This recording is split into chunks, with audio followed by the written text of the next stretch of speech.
Bismillah ar-Rahman ar-Rahim. Alhamdulillah Rabbil Alameen. Bismillah ar-Rahman ar-Rahim. Alhamdulillah Rabbil Alameen. Wa afdalu salatu wa tamu taslim ala Sayyidina Muhammad alihi wa ashabi ijma'in. Assalamu alaikum wa rahmatullahi wa barakatuh. Just a quick sound check to see if everybody can hear me. Let's get Hamza on.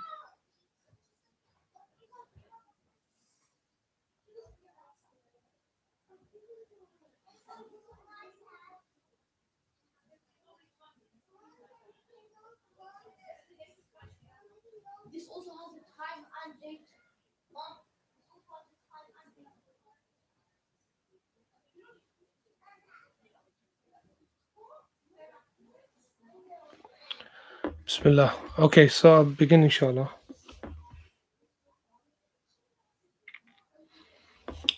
Today's discourse is on Ramadan, and well, it'll be two parts inshallah, today and next week. And then we most likely be taking a break for Ramadan.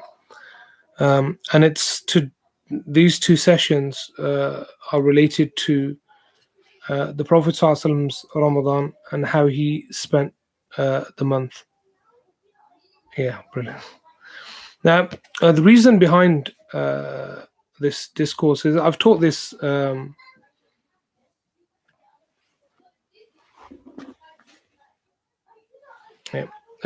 several times before as part of a kind of Ramadan seminar.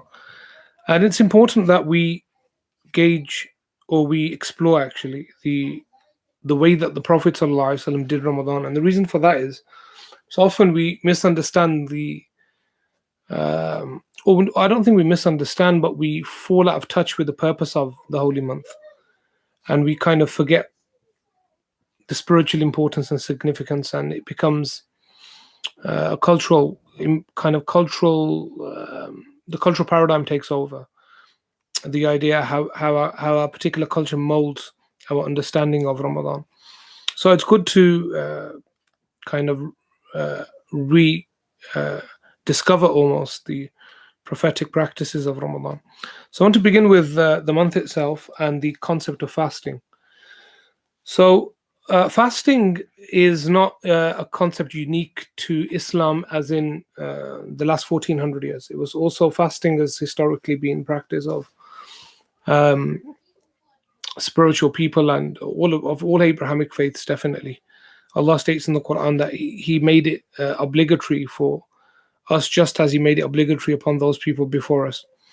I want to talk about some of the kind of not dimensions, but the importance of fasting and spirituality. Previously, if you've watched any of the discourses I've delivered, I've talked a lot about the concept of the ego and the soul and these different types of things. But fasting is one way, as Shabrawi and others state, and I mentioned last week, of controlling the nafs, al-amara bis-su, the nafs that's commanded to evil, or that incites one to evil. Fasting is one of the things that historically spiritualists used as a practice that brought them closer to God, people of spirituality. And it's in fact a cornerstone of spiritual practice. Now, interestingly enough, the Prophet ﷺ, along with fasting, it's quite clear that he was fasting, or there's indication anyway in several narrations that he was fasting before he enunciated his prophethood, which makes a lot of sense. Along with his seclusion, he would seclude himself in the mountain, and he didn't do that like one-off. He did it many times, and we know that is also a practice of kind of previous one of the great previous spiritual practices, and practice that's still around now. This concept of secluding oneself to attain higher levels of gnosis, or to be in touch with the unseen, essentially. And so we find all of these things in the Messenger of God ﷺ and the Prophet ﷺ. You can see that his practice, even before the enunciation of prophethood, is quite clearly full of these kind of spiritual soul, how can I put them? The practices that kind of allow your essence to come forward. Practices that inspire the internal kind of beauty of the human being, and practices that connect one with God. And it's all to do with depriving the or disciplining the soul or depriving the soul of worldly needs. Of course, the Messenger of God, alayhi salatu wasalam, as Bajud in his commentary to the Burda mentions, that he didn't require the world in that sense at all. But it's a sign for us that when messengers do certain things, that it's also a practice that we should take seriously. Now, I want to begin with when the fast was, when the month of Ramadan was made obligatory. It seems to, according to most scholars, or many scholars anyway, that around the first couple of years, within the first couple of years of the Prophet ﷺ moving to Medina Munawwara, that the fast was made, meaning Ramadan was made obligatory. Prior to that, the Muslims were fasting, but not in the month of Ramadan in its entirety, in the way that we fast it now. And not only that, it seems that the Messenger of God probably performed around, or he in his life, if it were in the second year, it's possible that around 8 or 9 Ramadans that he fasted, alayhi salatu wasalam. Now, the month of Ramadan is very important to him. He loved the month, and there are several hadith, and I'm going to talk about the hadith of the devils as well, an important discussion on that. That he really saw this month as important, and I think all Muslims do. Unfortunately, as we kind of technologically progress, and as the world comes closer and closer to the end time, or its fall, essentially, the Great Reset, as some people are calling it, practice also diminishes. There's a hadith of the Prophet ﷺ about the Day of Judgment, or a sign of the Day of Judgment. The Day of Judgment will not come until people take sins to be, or they take sins to be nothing but, or they don't. How can I put it? He said, alayhi salatu wasalam, that they belittle sins in the sense that they don't take them seriously anymore. And so they'll commit sins and not feel any nadama, even though the Prophet ﷺ said, inna nadamata tawbah, that indeed nadama, or regret, or guilt, is a form of tawbah. But they forget that now. They're way beyond that. And so Ramadan, for instance, historically, those people who been fasting for last 20, 30 years, will know that generally Muslims didn't miss Ramadan. Even if they didn't pray, in Ramadan they would still fast. There are two things that have been the kind of the bedrock of the Muslims. For all Muslims, they are the Jummah prayer and fasting in the month of Ramadan. And you see now people are slowly moving away from the Jummah prayer, and people are not fasting anymore. Many people, especially families are younger. I've seen a lot of younger kids, maybe late teens, early 20s. You see a big kind of almost a good proportion of them are not fasting anymore, or they don't take fasting seriously. That's not to say that older people do not take it seriously as well, but if this is the case, then things are slowly disappearing. The Prophet ﷺ said, "Kan al-Islam amrun, kan al-Islamu," that Islam was something that was strange, and it will become strange once again. And then he said, "Fatuba lil ghuraba," how blessed are the strangers. So we are living in that type. I do believe in that period where fasting is beginning to disappear as well. So we should do our utmost to, at least within our family unit, that everybody fasts. We'll get to some of the fiqh questions later in the next session, inshallah. The idea of should children fast or not, and things like that. Now, so the Messenger of God sweat is very important. In one narration, it states that he would become quite pale when the month would enter, meaning he would take the month very, very seriously, alayhi salatu wasalam.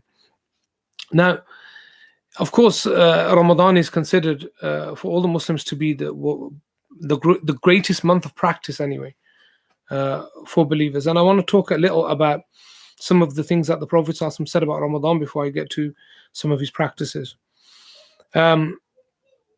According to some narrations, it suggests that, or these narrations suggest that the Quran was revealed in Ramadan.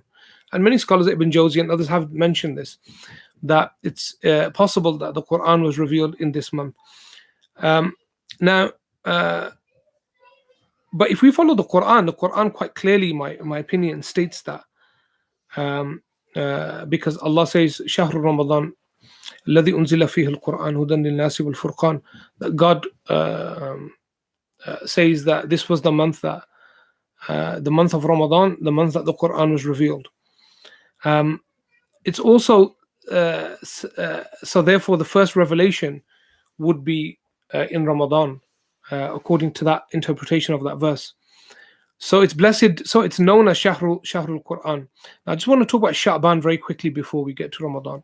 Sha'ban is the month that we're in now, and I want to kind of make a point, and I believe it's an important point anyway. Everybody in this month, they take the idea that the 15th of Sha'ban is Sha'ban. I think somebody, Hamza, correct me if I'm wrong. I was asked this question. I don't think I answered it properly, or I didn't. I don't know if I answered it at all. Maybe I did answer it. The 15th of Sha'ban, which is past, and you get a lot of messages and people saying, 15th of Sha'ban, the night of forgiveness. You need to pray this night. You need to, or forgive people this night. There's big gatherings, of course, because of COVID and lockdown. They're not at the moment, but they hold this night in great esteem. However, as we know, there's a great conflict amongst the scholars about this night. In all honesty, I do hold the position that the night does carry some significance. Even Ibn Taymiyyah said quite clearly that there are so many narrations about this, even though they're all weak. The narrations that and so many statements of the early Muslims that which quite clearly infers that there's something special about this night. So I would say that that's sufficient to stop the argumentation. However, there have been scholars like Sultan al-Ulama and others who considered the night not to have any virtue in that sense, and praying on this night wouldn't bring any extra reward. However, like I said, there are a group of scholars who deem otherwise, and I think that's sufficient. And because there are some weak hadith that talk about the night, I think that's more than enough to say that there's merit for that night, for this particular night, meaning the 15th of Sha'ban. However, this is my point, that there are other practices that are well established, that are sahih. Yet we often don't look at those practices, and this is a really big problem that we have. Generally, our understanding of the Sunnah is where we'll take something that is ceremonious like that, or it's a one night, because it's easy for us to maybe manage or come together or be excited about that. But the more consistent practices, they become very difficult for us. So we know for a fact that the Messenger of Allah والسلام, would fast in this month, the month of Sha'ban, more than any other month aside from Ramadan in the year. We know that for a fact. So why don't we look at that and take that as a practice? And this is my problem sometimes we have. And not only that, take the fast of the 15th of Sha'ban. The fast again is based on a weak hadith. However, I said it's, Fadail A'mal, some of the ulama are okay with that. One can fast because of that hadith, even though it has some weakness to it. However, the 15th is one of the days of Sunnah anyway. It's an established Sunnah that the Prophet ﷺ talked about. Ayamul Bid, the middle months, the days where the moon is full, and to fast on those days. My point is that we often forget the established Sunnah or the established practice of the Prophet ﷺ, and we look for these other things that are either easier or I don't know, probably more exciting in a sense, where there's this one night, and if you do all of this on this one night, you'll be forgiven for all your sins. Refer to my talk on the Mi'raj about, although Nisf Sha'ban is a bit different, but where I answered the questions on the 27th of Rajab, and did the Prophet ﷺ, is there any speciality of that night of the 20th of Rajab? And I gave my take on it, which I believe there isn't. But this, I believe there is significance. But my point is about the established Sunnah. We often do not understand that these things are established within the Sunnah. We should practice them. Not in addition to these other things. Those things should be in addition to these Sunnah. So the Prophet ﷺ would fast more in this month. Now there's many statements of why, amongst the scholars, of why he did that. One idea is that the Prophet ﷺ would fast in this month because he would fast consistently throughout the year. In fact, say that Aisha says that, reports, and this is the hadith that say that Aisha reports, which is sahih, where she says, radiallahu anha, that the Prophet ﷺ would fast, and we would think he would never break his fast, meaning he would never stop fasting. And then he would not fast for a period of time, and we would think he would never fast. And the month of Sha'ban was the month that he would fast the most, aside from Ramadan. So, why was that? Now, according to some of the scholars of hadith, they state sometimes he, alayhi salatu wasalam, because of different engagements, maybe war, other things that would take place during the year, that he may have not, he didn't have the opportunity to fast as he did regularly. And therefore, he would, whatever he would ordinarily miss according to his habit in those months, he would do in Sha'ban. So Sha'ban was a month that he would fast those extra fasts that were normally within his, he were habitual to him, that he, for one reason or another, couldn't do during the year. That's one. Another opinion is that the idea that Sha'ban is a blessed month and it is a month of fasting to kind of introduce one to the fast of Ramadan with ease, well, that's one of the hikmahs. However, bear in mind that if you were to fast this month, according to some narrations, you'd fast half the month, according to some slightly more. But he wouldn't fast the entire month, and it's a dislike to fast the last few days of Sha'ban. Leading up to Ramadan, one shouldn't fast those days unless you're a person who has a habit of fasting constantly. Like Friday, for instance, it's makruh to fast on a Friday unless you join it with one day. However, for a person who constantly fasts, it's not a problem. So he would fast a lot in this month. Of course, fasting should be in, one should have moderation in fasting as well. If one fasts all the time, then it will just weaken the body, like the companion who tried to fast constantly, or like the Prophet ﷺ, and he found him and he wasn't very well. The Prophet ﷺ said, what, why are you in this state? And he said, I try to fast like you. And he said, which one of you is like me? And nobody's like the Messenger of God, alayhi salatu wasalam.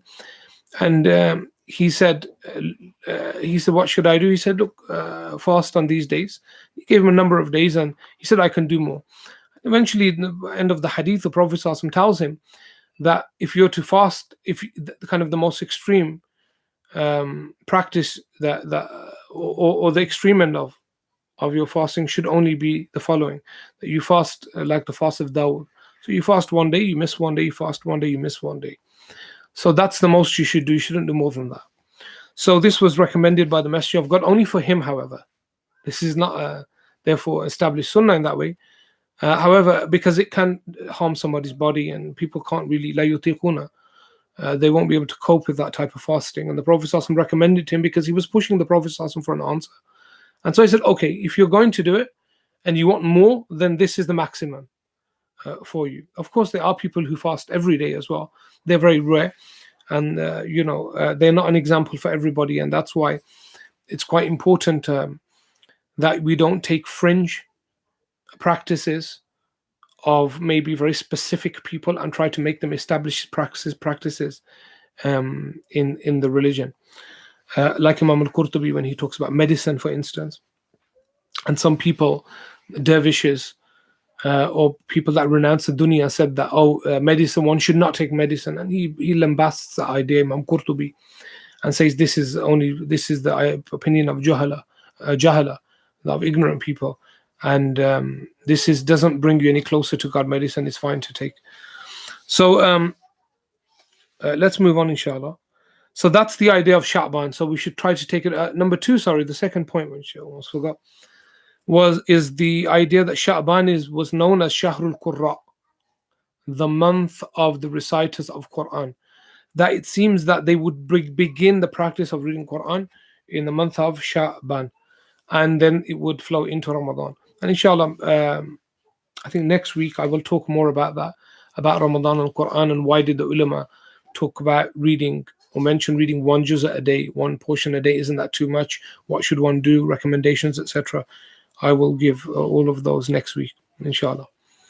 Now, I want to move on to some of the important things that the Messenger of God mentioned about Ramadan. And first and foremost, I want to mention, we all know the virtues of fasting, so I won't talk about that. There are several du'as as well that the Prophet ﷺ would mention. I want to talk about this idea of the devils being locked up in Ramadan. And are the devils actually locked up, or is this figurative? Um, or is it Iblis? The Prophet ﷺ said in a hadith, let's see if I can bring it up. Um,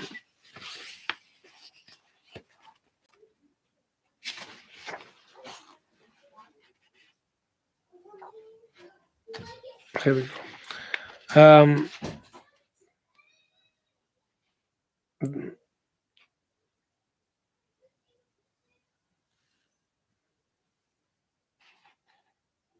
Here we go. So in Bukhari and Muslim, the hadith is that when Ramadan begins, uh, the doors of paradise are opened and the doors of hell are closed and devils are tied up. Both Imam Bukhari and Muslim narrate this hadith. And there are other variations, or there are the hadith on this topic in relation to devils being locked up. There are several hadith.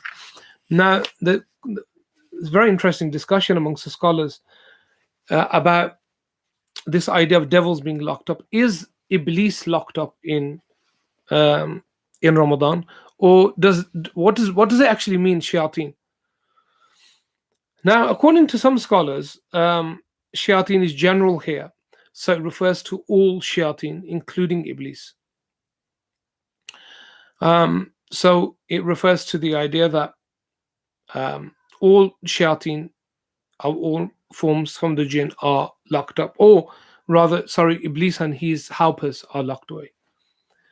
According to some, some scholars, it doesn't refer to Iblis at all.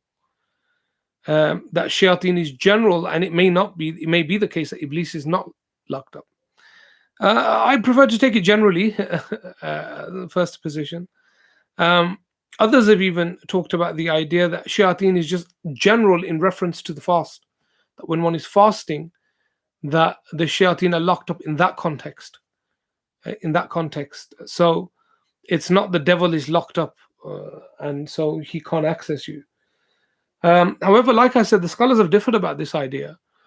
And many have gone towards the idea that Iblis is locked up along with these helpers, and we are free from Iblis's influence in the month. And I think that's okay. And so, however, why is it that we feel within Ramadan that we feel the same? Well, one of the reasons for that is because the nafs, which entices one to evil and to do bad, is so heavily trained and conditioned by the devil and the world. The shayateen are not only in the form of beings, sentient beings, but shayateen everywhere in different forms. They've conditioned us in such a way that our ego now is so dominant over our pure self that we live our life through the prism of the ego. So those things don't disappear in Ramadan. Our arrogance, our anger, in fact, our anger increases, and we'll talk about that later when people are hungry.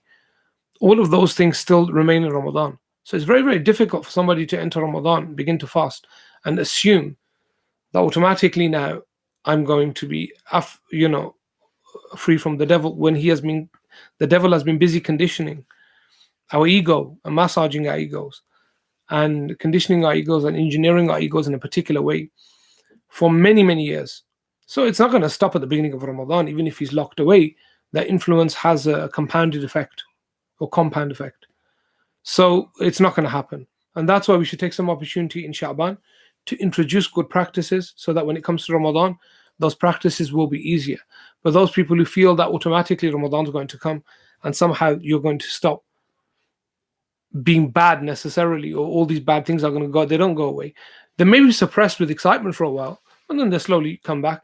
And Ramadan, we have more responsibility in Ramadan not to do those things. So even for those people from Birmingham, I'm sure other cities are familiar with this idea as well. Take drug dealers, for instance, Muslim drug dealers, and plenty of them here, unfortunately.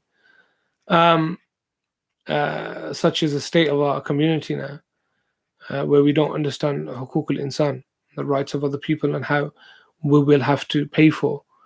Remember, the greatest sins are not the ones that we commit against ourselves. The greatest sins are those that we commit against other people, and destroying people's lives is from the greatest of sins.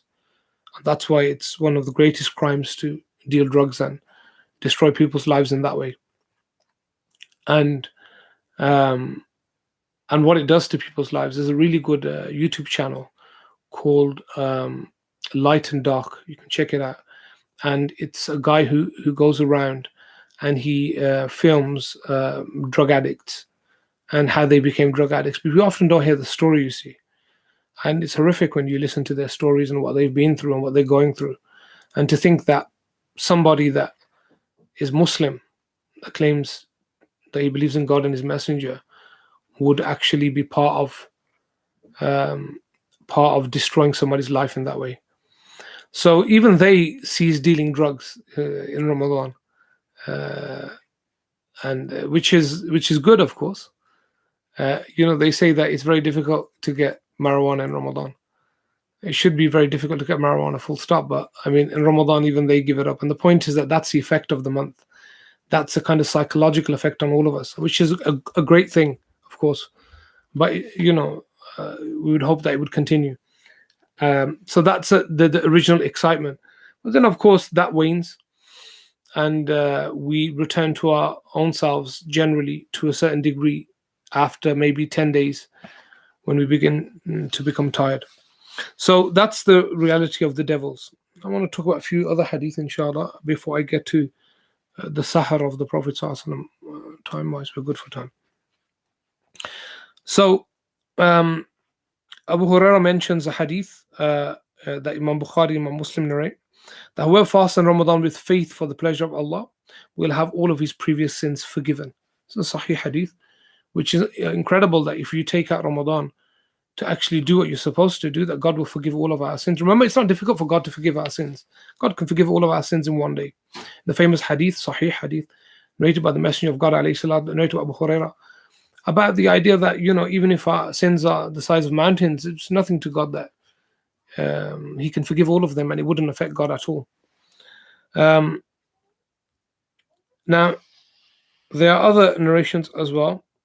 Allah forgives the Ummah in the last night of Ramadan. Or the Prophet ﷺ was asked, is the night Laylatul Qadr? He replied, no. The worker only receives his due after completing his work. Meaning on the end of Ramadan, this hadith narrated by Imam Ahmad in his Musnad, that Allah forgives the Ummah on the last night of Ramadan. Sometimes what do we do in that? We're kind of elated that Ramadan's going. Now, there are two extremes to this.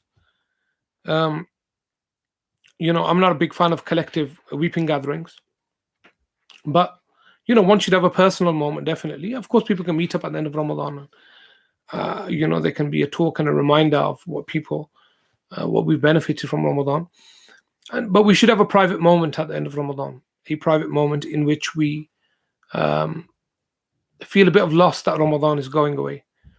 We shouldn't be excited that the month of Ramadan is finishing. And the reason for that is because Ramadan gave us all that spirituality. And we gave up some food, which is not very difficult to do. And God gave us all that spirituality in Ramadan and closeness and proximity to Him. Jalla thana'uhu. And Ramadan is like a friend that, and I was thinking earlier today, the last few days I've been thinking about this, that how many people now, especially in the COVID period, we entered lockdown last March, and in my other organization, my main organization, Sacred Text Syllabus, we conducted like a huge program, for lockdown, and we had a lot of classes going on, and nobody would have thought that, or many wouldn't have thought that their loved ones, family members, very close family members, would pass away, before the next Ramadan enters. People that are very dear and close to us, and we always say that, don't we? We say that, we should take advantage of this Ramadan. It could be our last, but this previous year, has really put that into context, that we've realized that actually God could take us at any point. And I was having these conversations last Ramadan with people, and maybe we won't meet this Ramadan. We could pass away before that. This could be our last Ramadan. Could be our final Ramadan. Definitely. We don't know. And we should take it as such that if these hadith, the numerous hadith of Allah forgiving all of sins, one's sins, shouldn't we take advantage of that month? and welcome that month and make it kind of a sincere intention that this month will take advantage, and like maybe we did it last year or the year before. And we'll be in semi lockdown as well, so we'll have a lot of time to ourselves.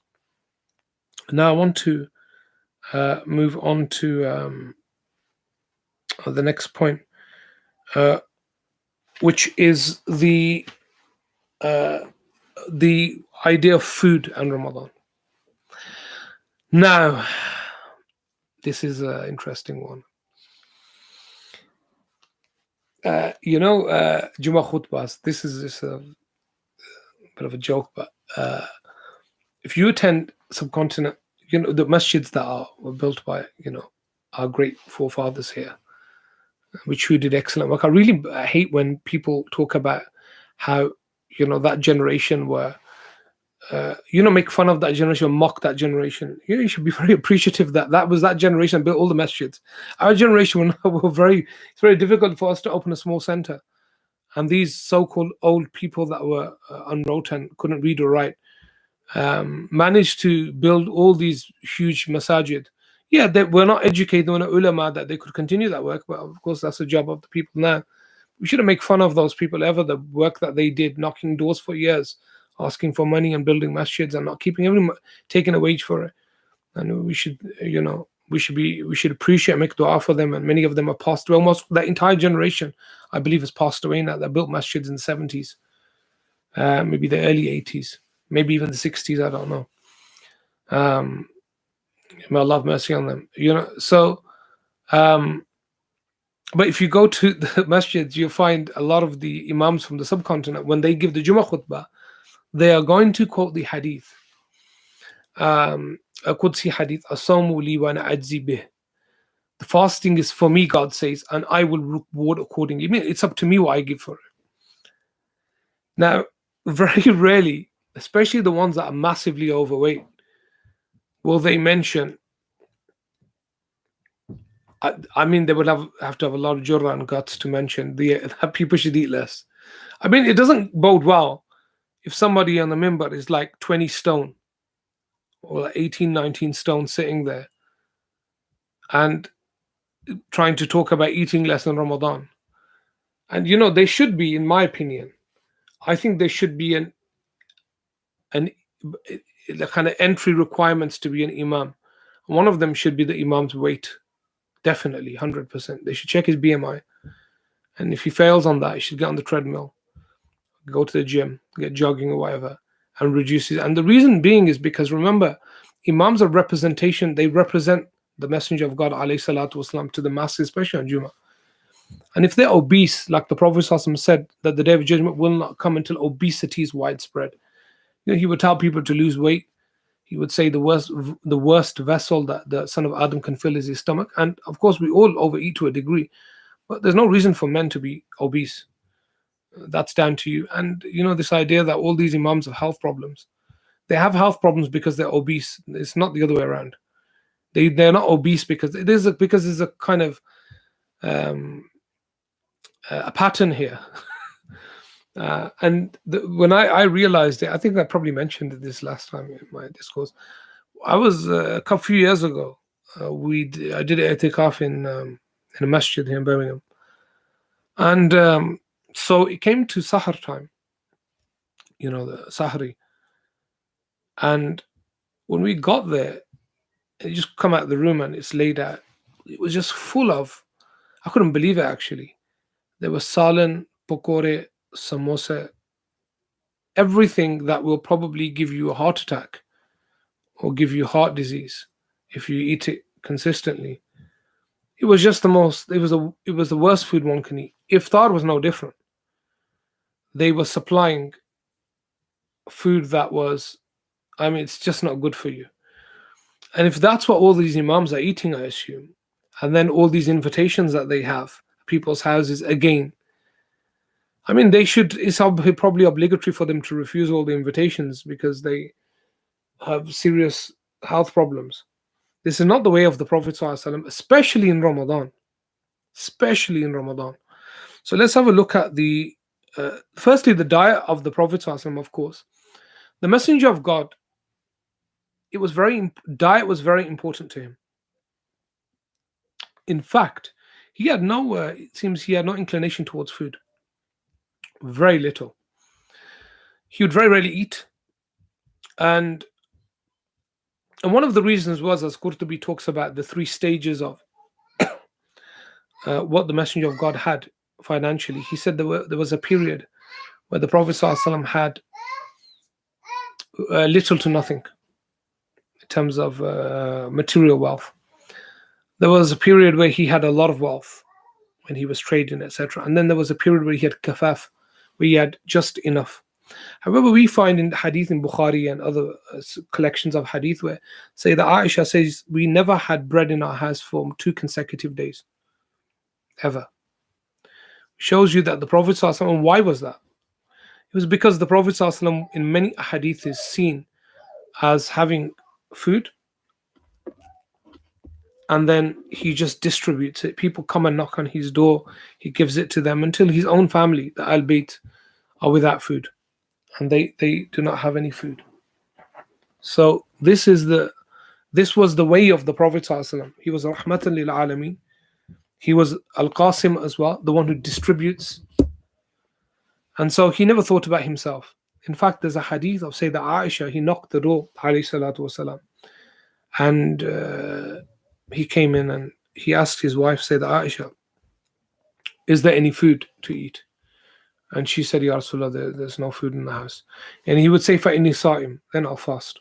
So we see that the Prophet ﷺ's natural disposition was not one that was inclined to food. Furthermore, even food that he may have needed, he would give to other people. So this idea that, the Prophet ﷺ loved to eat meat, he loves sweet things, this is just an idea created by people that want to eat that stuff. Yes, when meat was put in front of him, he liked to eat it. He liked to eat it, definitely. But this idea that some people kind of put out there, almost infer that he liked to eat meat because he like we like to eat meat, that we have these cravings and things of that kind. Nothing like that. He alayhi salatu wasalam never had that. In fact, we know that he would eat meat most often when he was served to him at somebody's house, and he would only eat a little bit of it. He wouldn't take much. And as for this idea that he loved halwa as in the Pakistani halwa, the Prophet ﷺ never tasted. Let's put it that way. The word something that's hul in Arabic means something sweet. You very rarely eat anything sweet aside from dates.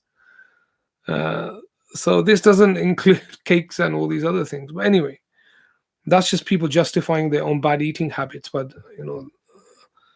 now the pre-dawn meal, it's called sahar in Arabic. In the subcontinent, we call it sehri, which is okay. However, the actual word is sahar, because if you put a kasra on the word sihr in Arabic, it means magic. Although many saharis, I assume, are magical for people. But it's sahar. Now, sahar is the breakfast, and the breakfast is, even the word breakfast, by the way, comes from the break fast. So the breakfast is just before Fajr enters. That meal is known as a sahar meal before the Fajr time enters. You could call it the pre-dawn meal. And the Prophet ﷺ said, the best sahar of the believer is with dates. And he would ordinarily eat dates because it gives energy to superfood, maybe some milk with it, but he wouldn't eat much at that time.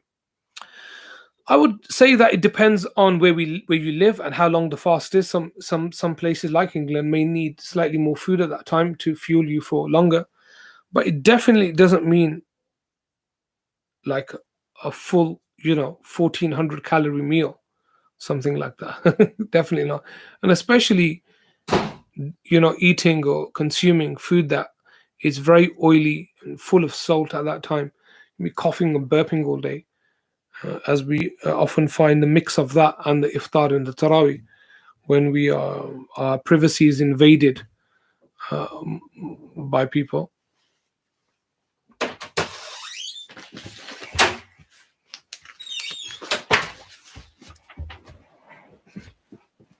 Come on.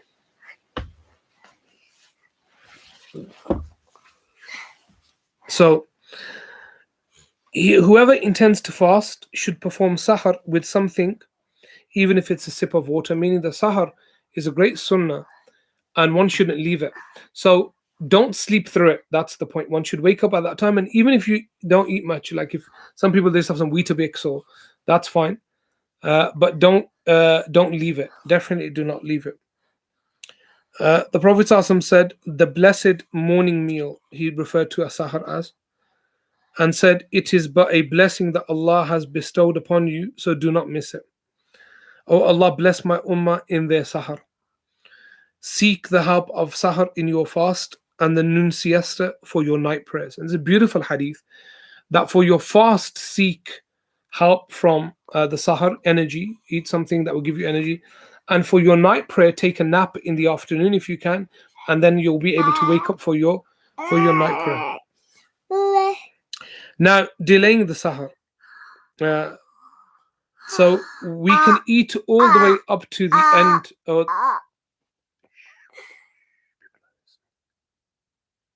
We can eat all the way up to the Fajr Adhan. And probably I would always recommend just a few minutes before close your fast, because here the times are all differed upon and there's all these disputes about it. And if you want to read more on that in the Fajr times, I'm not going to be discussing that at all during these two discourses. You can check out my book that was written by a beloved friend of mine, Dr. Asim Yusuf, and Shining Light on the Dawn. And it discusses the Fajr issue, detailed Fajr times, etc. You can check that out. I'm sure you can purchase it on Amazon. The Prophet ﷺ said, my ummah will remain on good as long as they delay the sahar and hasten the iftar.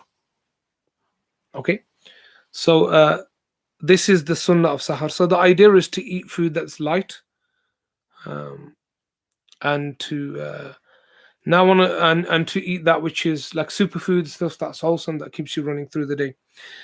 Now, during the day, the Prophet ﷺ would increase his recitation of the Quran.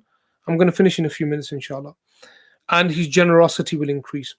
And inshallah, from the next discourse, we're going to begin there.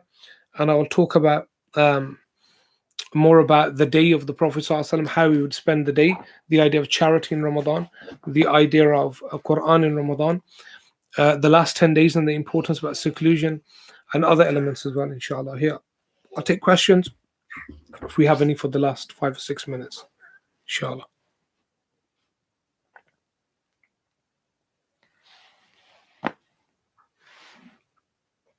Hamza, just put them on to WhatsApp if there are any. Otherwise, well.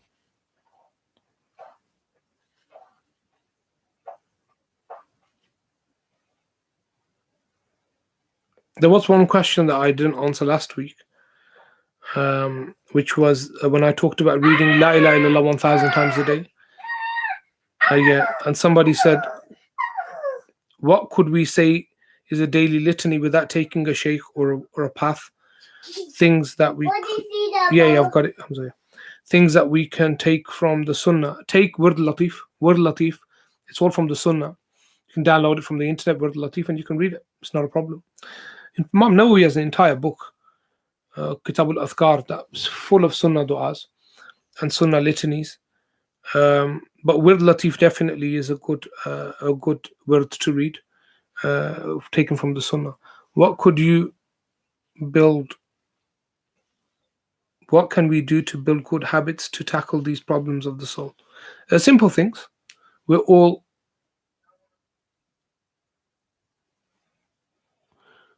but consistently do them and change our habits and give up bad habits one by one. Take one and try to master it. They say that whatever you do for 40 days, if you can do it, shows that you have the propensity, the ability to do to master the action. Yeah. So definitely, I would say if you can do something for 40 days, it proves to you that you can actually do the action. Like the traditional khulwa, 40 days. Can a woman use the whole house as her itikaf place? Inshallah, I'll answer that with the itikaf stuff next week. When it comes to the character, how do you respond to the name calling with what is better? Many children, adults get bullied, don't respond because they want to demonstrate good character.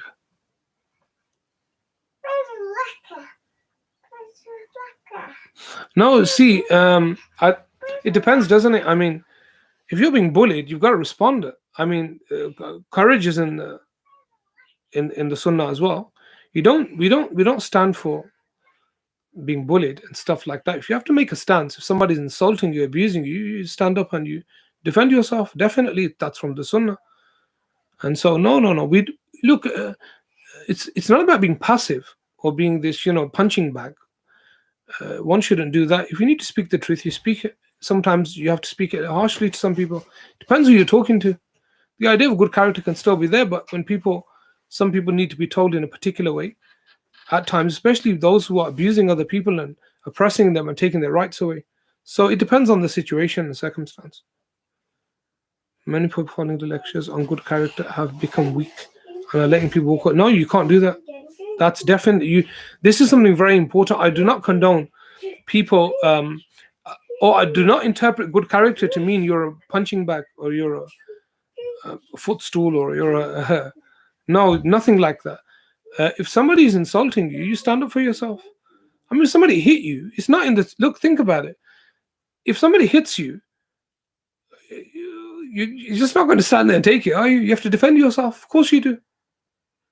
So, if somebody's abusing you, you don't just say, "Okay, I forgive you." And no, sometimes you have to respond, and you have to respond with something that's, stand up for yourself. And this, you can see that in many examples of the Sahaba, they didn't take abuse from people.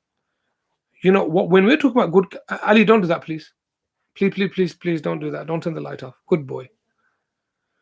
So, good character is not being this passive, Sufi hippie.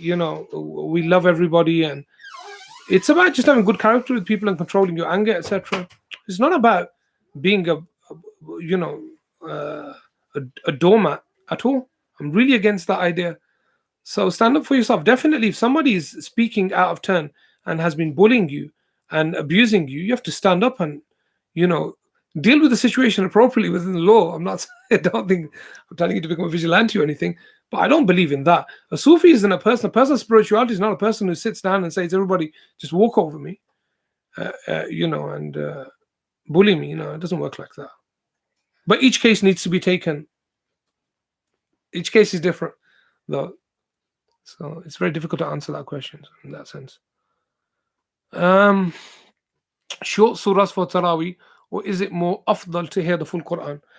My opinion will be given about this next week, and people can call it radical, but I'm of the opinion that the majority masjids should have short surahs in the Taraweeh, and only a select number of masjids should have the full Quran. And I'm going to justify that position as I believe, I'm very strongly believe in that, and we'll talk about that next week, inshallah. Definitely, I believe that it should be short surahs. Why? Because most people cannot take the full Quran. They have, and especially in the social media age we live in, and constantly on the devices, etc.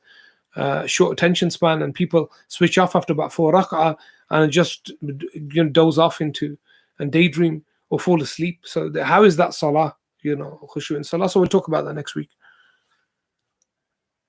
Would you be able to do discourse on Tazkiyatun Nafs? Tazkiyatun Nafs is multifaceted, you see. I gave an e-discourse, and I will follow that up maybe with other snippets on Nafs Amara Bisu I did last week. You can check that out. But of course, I don't claim in any way or form to be a person that is here to spiritually cleanse you or anything like that. Just try my best and with about them. People that insult the Prophet ﷺ, then should we defend the honor by using these people's tactics against them, or should we take patience? See, it's a difficult one. I can't look at that stuff really when people insult the Prophet ﷺ in any way or form. It's very difficult to look at and very difficult to read. Or this is why I don't understand these guys who go to speakers corner, and they have now created an atmosphere, these Muslims, where people go there and they swear at the Prophet ﷺ, say all sorts of things. I could never go to a place that anybody spoke like that about. I don't know how they can stand there and listen to these people. And well, what you do you think that you can you bring somebody around that's just abusing the Prophet ﷺ like that in in a discussion? I could never sit with a person like that. It's like, could I ever have a discussion with somebody who insults my mother? Never, ever. I couldn't sit in the same room as a person. This is not about discourse. We can't have discourse with people who insult the Messenger of God. There is no discourse. There is no discourse with people that insult the Prophet ﷺ in any way or form. That swear at the Prophet ﷺ, that call him all sorts of things, that draw pictures of the Prophet ﷺ. I'm not ready for discourse with these types of people. And never, I'll die before I do something like that. Well, what's a discourse? Well, what are we going to have a discussion over? So you insult the Prophet, so you justify your insults even more and put them in my face, like this woman who stands. I saw a clip, speaker's corner, holding up these horrid cartoons. Of course, we don't believe they're the Prophet's awesome, but you're trying to insult the Messenger of God and get to us. I wouldn't go there. I wouldn't go anywhere near a mile near that woman. Leave alone entertain her for. It's not about guidance anymore. People like that are just wretched people. We shouldn't even give them the time of day. No airtime. Let those people sit in their corner and just talk to themselves. Most decent people wouldn't listen to, even non-Muslims would not listen to people like that. So, these people who argue with themselves in a phone box, I would never give them time, ever give them time. I wouldn't even have a conversation with them. So people who are interested in Islam people who are interested in anything will not start as a first point, by insulting you. People wouldn't do that. So that's not debatable for me. As for defending the Prophet ﷺ, Allah says in the Quran quite clearly, Allah ya'simuka minan nas, will defend you from against the people. We are fallen short in defending the Prophet ﷺ. There's no doubt about that. Samihna ya Rasulullah, we've fallen short in that, and we were not able to defend the Prophet ﷺ well enough for. And this has been happening for centuries. It's nothing new.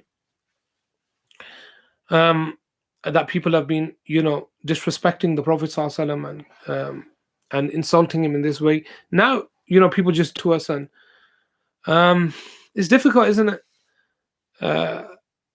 Where we can speak and where the law allows us to do so, like this Batley case, which is terrible. I mean, and we can see the double standards in freedom of speech. And if the parents, I don't know, I haven't followed the situation much, but if the parents petition, I've heard that they pushed the school to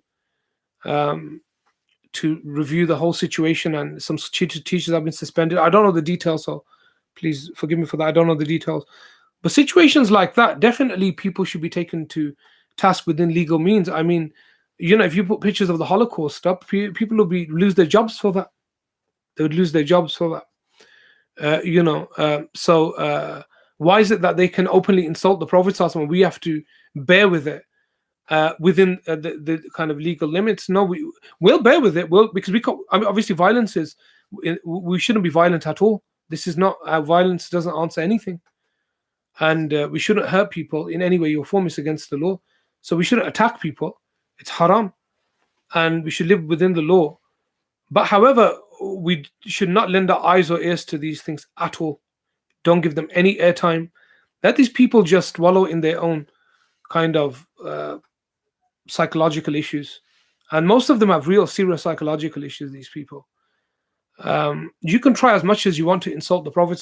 His rank will never diminish on the earth or in the heavens. In fact, you're just increasing his rank by more people being interested about the Messenger of God, alayhi salatu wasalam. However, it deeply hurts us, deeply to our core, that people do such things.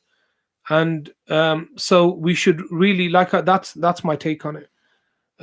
It's very difficult. I mean, we should definitely uphold and represent the Prophet as best as we can. Of course, Habib Omar had a wonderful message a while ago that how we should be representing the Prophet, and definitely we should do that. But that's a side issue, though. That's aside from, it's not because we're not representing the Prophet that these sick people are insulting him in this way. There's nothing to do with it. These are mutually exclusive things. They've got nothing to do with each other. So Habib Umar was talking about something else, of course. These people always exist and will always exist, and the scum of the earth, and let them be. Let them do what they do, and we'll continue with our way, and we'll continue to spread the love of the Messenger of God, alayhi salatu wasalam, and show who he was. And these people, if it, similar to Sayyidina Isa alayhi salam, people have been disrespecting Jesus, Sayyidina Isa alayhi salam, for years, for hundreds of years, in the most horrid ways. They were drawing cartoons of Sayyidina Isa long before, depicting him in such ways. So it's across the board. So that's my take on it. Hopefully, I don't know if that helps a lot, but it's not an issue that I like to talk about much in that sense. I don't. By the way, I'm not a virtue signaling person. So please don't go out there. This is a big thing that people start to put messages up and change your WhatsApp status and all of that. Yeah, that's virtue signaling. If somebody didn't change their status, it doesn't mean that they don't love the Prophet. How dare you say something like that? If somebody doesn't put a Twitter post up or an Instagram post up, according to you, that doesn't mean they don't love the Messenger of God. How do you know who loves the Messenger of God, who doesn't love it? This is just virtue signaling. Muslims saying to other Muslims, oh, if it makes you feel better, good for you. If other people are not putting stuff out on social media, like changing their status and putting messages up, that doesn't mean they're not defending the Prophet in their own way. You don't know what they do, what they're doing, and how they love the Messenger of God, and how they're doing. That's very important. This is just virtue signaling. Stop it, please. Just because you put a little badge up doesn't mean you love the Messenger of God. You put something up on your Twitter, pat on the back and all the rest of it, but it doesn't mean anything to me. So, stop judging people. That's something important, because I've been hearing these things over the day. Why is everybody silent? And how do you know what people are doing? Stop judging other people. So you've got no right to talk about other people in that way. But anyway, khair, is there anything else I left out? The best way to control your anger, I think I mentioned it. I think don't I have a discourse on anger? Hamza, did I do one on anger? On narcissism? No, as arrogance, did I do one on anger?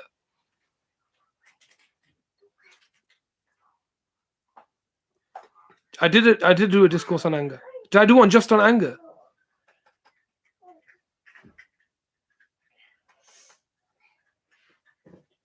Touched on. Inshallah, I'll dedicate a whole discourse to it after Ramadan.